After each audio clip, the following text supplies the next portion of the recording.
The year is 1943 and the Germans are looking to take their super soldier program to the next level. They have created living weapons of mass destruction that will allow them to control an entire army with just a few select individuals. But this is where things get interesting. These soldiers won't be human at all. They will be zombies, and it will be up to one woman to stop them. This is the story of Werner von Braun, one of the most brilliant minds in Nazi Germany. He was a scientist who had been working on the Vergeltungswaffe program, which developed early rocket artillery systems.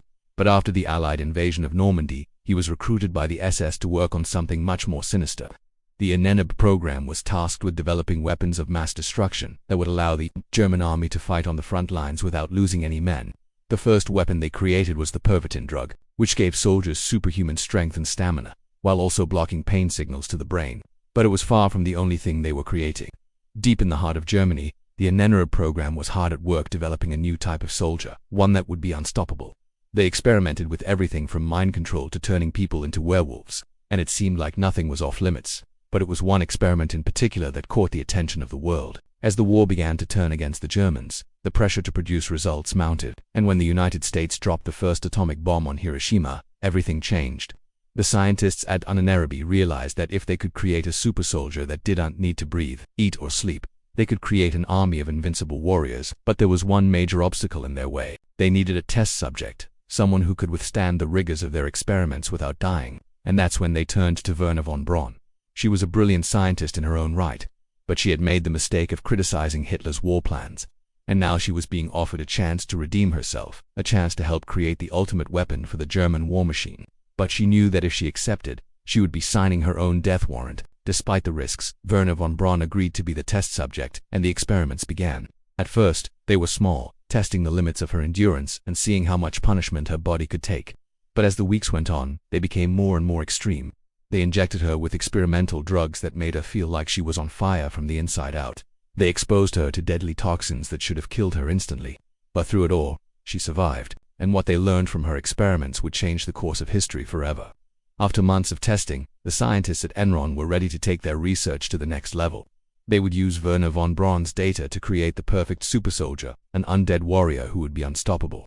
But as they began to piece together the formula for this new creation, they had no idea what they were unleashing upon the world.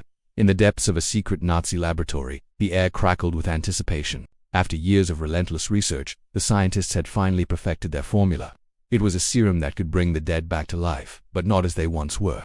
No, these reanimated corpses would be slaves to the will of their creators, mindless automatons that could be controlled with a single command. The scientists had done it. They had created an army of zombies, but as they stood back to admire their work, they had no idea what was about to happen next. One of the scientists, Dr. Joseph Mengele, stepped forward and injected one of the zombies with a special serum. It was a serum that would allow him to control the creature with his mind. He focused his thoughts, sending commands to the zombie, and it obeyed. But as the days went on, he began to realize that he had unleashed something he couldn't control. These zombies were strong, stronger than any human being, and they were relentless. They didn't need to sleep or eat, and they couldn't be stopped. The scientists had created a monster, and now they were in too deep. They tried to destroy the zombies, but it was no use. They were too powerful. They tried to escape, but the zombies hunted them down. One by one, the scientists were killed until only Werner von Braun was left. She had watched in horror as her colleagues had been torn apart by the very creatures they had created, and now it was her turn. Dr. Mengele approached her, his eyes filled with madness, and injected her with the control serum. He thought he had her beat, but he had no idea what she was capable of. As the serum coursed through her veins, Werner von Braun felt a surge of power unlike anything she had ever experienced before. She could feel the zombies' minds, their thoughts and emotions, and she could control them. She had become the shepherd, and it was time to lead her flock. With a wave of her hand, she commanded the zombies to attack Dr. Mengele. They tore him apart, and Werner von Braun was left standing over the remains of her enemies. She had become the leader of the undead, and she knew that she had a choice to make. She could use her power to create an army of darkness and bring the Third Reich to a whole new level of power, or she could destroy the zombies and save the world from the horrors of the undead. Werner von Braun knew that she couldn't live with herself if she chose the dark side, so with a heavy heart, she gathered the zombies and led them to the crematoria. There she performed a ritual that bound her to the zombies, allowing her to control their minds even in death. She then used her powers to send the zombies into the furnaces where they burned to death.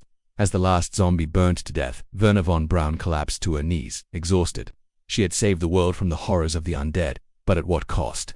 She was now the only person who knew the secrets of the Ennenab program, and she was determined to keep it that way. With the war over and the Nazis defeated, Werner von Braun disappeared. She knew that if the world found out what she had done, she wouldn't be able to escape the consequences. So she fled to South America, where she lived out the rest of her days in hiding.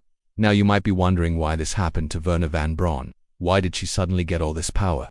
Well, it's because of the serum that was injected into her during the experiments. This serum unlocked a part of her brain that allowed her to communicate with the zombies. It gave her control over their minds and allowed her to use them as weapons. But it also came at a cost. The serum made her extremely powerful, but it also drove her insane. She became obsessed with the zombies and saw them as her children. She loved them and protected them, but she also feared them and was ultimately responsible for their creation. Ultimately, the story of Werner von Braun is a cautionary tale. It shows the dangers of playing God and the consequences of unchecked ambition. But it also shows the power of love and the strength of the human spirit. Werner von Braun may have been a flawed character, but she was ultimately heroic. She may have been driven by her obsession with the zombies, but she ultimately saved the world from their evil. If you want to hear more stories about the Third Reich, stay tuned for more updates. We have already done a video about Operation Paperclip, and how the Nazis created robots that can change your mind. If you want to know more about it, check it out here.